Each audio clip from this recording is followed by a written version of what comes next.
حیض و نفاس کے خون کے علاوہ کوئی بھی خون ہو، حیض و نفاس کے خون کے علاوہ کوئی بھی خون ہو، وہ خون پاک ہے ناپاک نہیں ہے۔ جیسے جسم کے کسی حصے میں اگر کٹ جانے کی وجہ سے خون نکلنے لگے وہاں سے، تو یہ خون کیا ہے؟ پاک ہے، ناپاک نہیں ہے، کیونکہ حیض و نفاس کا خون نہیں ہے۔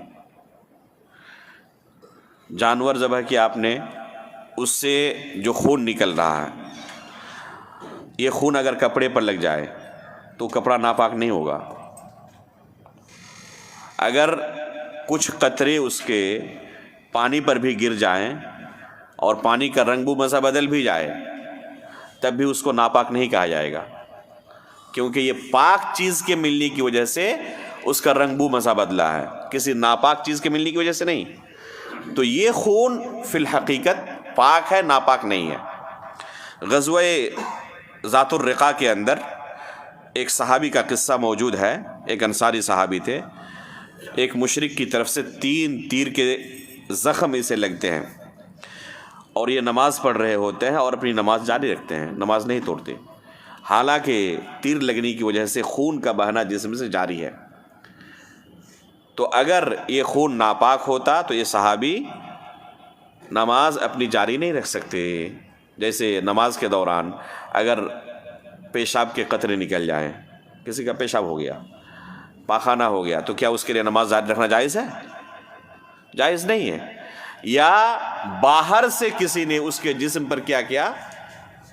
گندگی لگا دی، ناپاک چیز لگا دی، تو اس کا نماز پڑھنا جائز نہیں ہوگا۔ اگر کپڑے پر گندگی لگی ہوئی ہو اور نماز اس نے شروع کر دی، پتہ چل جائے کہ گندگی لگی ہوئی ہے، تو کیا نماز جاری رکھ سکتا ہے؟ اللہ کے رسول صلی اللہ علیہ وسلم نماز پڑھ رہے تھے اور جبریل امین علیہ الصلوۃ والسلام آپ کے پاس آئے اور وحی کے ذریعے خبر دی کہ آپ کے جوتوں میں پاخانہ لگا ہوا ہے، گندگی لگی ہوئی ہے۔ تو اللہ کے رسول نے کیا کیا؟ نماز کی حالت میں اسے نکال دیا۔ صحابہ کرام نے دیکھا تو وہ بھی اپنا جوتا نکال دیے۔ بعد میں اللہ کے رسول نے پوچھا تم نے کیوں نکالا؟ انہوں نے کہا آپ کو ہم نے دیکھا، ہم نے نکال دیا۔ اتباع اسی کو کہتے ہیں۔ اللہ کے رسول نے انہیں کیا کہا کہ نماز کے دوران جبریل علیہ الصلوۃ والسلام میرے پاس آیا اور انہیں خبر دی کہ اس میں ناپاکی لگی ہوئی ہے، اس لیے میں نے نکالا، تمہیں نکالنے کی ضرورت نہیں تھی۔ تو کیا پتہ چلا کہ نماز کے دوران بھی اگر کسی کو پتہ چلے تو اسے نکالنا ضروری ہے۔ تو کیا اسی طرح اگر نماز کے دوران کسی کے جسم سے خون نکلنے لگے تو کیا اس کا نماز توڑنا ضروری ہے یا اس کو صاف کرنا ضروری ہے؟ نہیں۔ صحابی رسول نماز جاری رکھے، نماز پڑھتے رہے۔ تو یہ پاک ہے، ناپاک نہیں ہے۔ صرف ایک خون کے بارے میں شدید اختلاف ہے، وہ ہے دم مسفوح۔ دم مسفوح کسے کہتے ہیں؟